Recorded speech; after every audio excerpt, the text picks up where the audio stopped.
হঠাৎ করেই দেশের সব তফসিলি ব্যাংকে চিঠি, সময় মাত্র ৩ কর্মদিবস। সদ্য সাবেক অন্তর্বর্তী সরকারের উপদেষ্টা ও জাতীয় নাগরিক পার্টির মুখপাত্র আসিফ মাহমুদ সজীব ভুঁইয়ার ব্যক্তিগত ব্যাংক হিসাব তলব করেছে Bangladesh financial intelligence unit BFIU।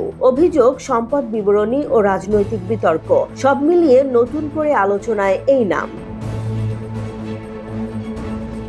সোমবার বিকেলে বাংলাদেশ ফিনান্সিয়াল ইন্টেলিজেন্স ইউনিট দেশের ৫৬টি তফসিলি ব্যাংক ও বিভিন্ন নন ব্যাংকিং আর্থিক প্রতিষ্ঠানে চিঠি পাঠায়। সেখানে নির্দেশ দেওয়া হয় ৩ কর্মদিবসের মধ্যে আসিফ মাহমুদ সজীব ভুঁইয়ার ব্যক্তিগত অ্যাকাউন্ট সংক্রান্ত সব তথ্য সংগ্রহ করে BFIU-তে পাঠাতে হবে। সূত্র জানায়, একটি নির্দিষ্ট অভিযোগের ভিত্তিতেই এই তথ্য চাওয়া হয়েছে।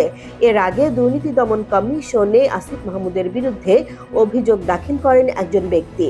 তবে অভিযোগের সুনির্দিষ্ট বিবরণ আনুষ্ঠানিকভাবে প্রকাশ করা হয়নি। অভিযোগ প্রসঙ্গে আসিফ মাহমুদ বলেন, ক্রিকেটার সাকিব আল হাসানকে খেলতে না দেওয়ার ইস্যুতে মব তৈরি করে দুদকে অভিযোগ জানানো হয়েছে। তিনি দাবি করেন, দুদকে তার বিরুদ্ধে কোনো অভিযোগ প্রমাণিত হলে তিনি আইন অনুযায়ী যে কোনো শাস্তি মেনে নিতে প্রস্তুত। এর আগে 10 ফেব্রুয়ারি সাবেক অন্তর্বর্তী সরকার উপদেষ্টাদের সম্পদ বিবরণী প্রকাশ করে। সেখানে দেখা যায় 2024 সালের 30 জুন পর্যন্ত তার সম্পদের পরিমাণ উল্লেখ নেই।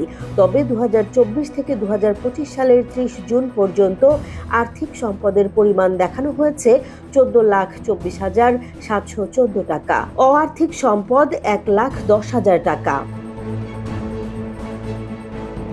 প্রকাশিত বিবরণ অনুযায়ী তার মোট সম্পদের পরিমাণ 15,34,717 টাকা এবং ব্যক্তিগত ও ব্যবসায়িক দায় 28,669 টাকা।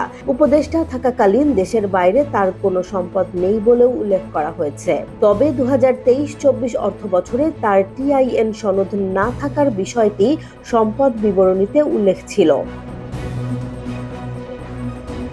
বিশ্লেষকরা বলছেন, আর্থিক লেনদেন সংক্রান্ত অভিযোগ উঠলে BFIU সাধারণত তথ্য সংগ্রহ করে প্রাথমিক যাচাই করে থাকে।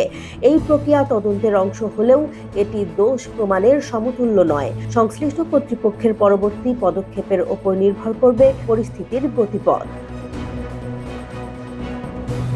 ব্যাংক হিসাব তলব, দুদকে অভিযোগ, সম্পদ বিবরণী নিয়ে প্রশ্ন, সব মিলিয়ে নতুন করে আলোচনায় আসিফ মাহমুদ। তবে তদন্ত প্রক্রিয়া শেষ না হওয়া পর্যন্ত চূড়ান্ত সিদ্ধান্তে পৌঁছানোর সুযোগ নেই। এখন নজর সংশ্লিষ্ট সংস্থাগুলোর পরবর্তী পদক্ষেপে। জেসমিন জাহান, নিউজ ডেস্ক, জনবাণী।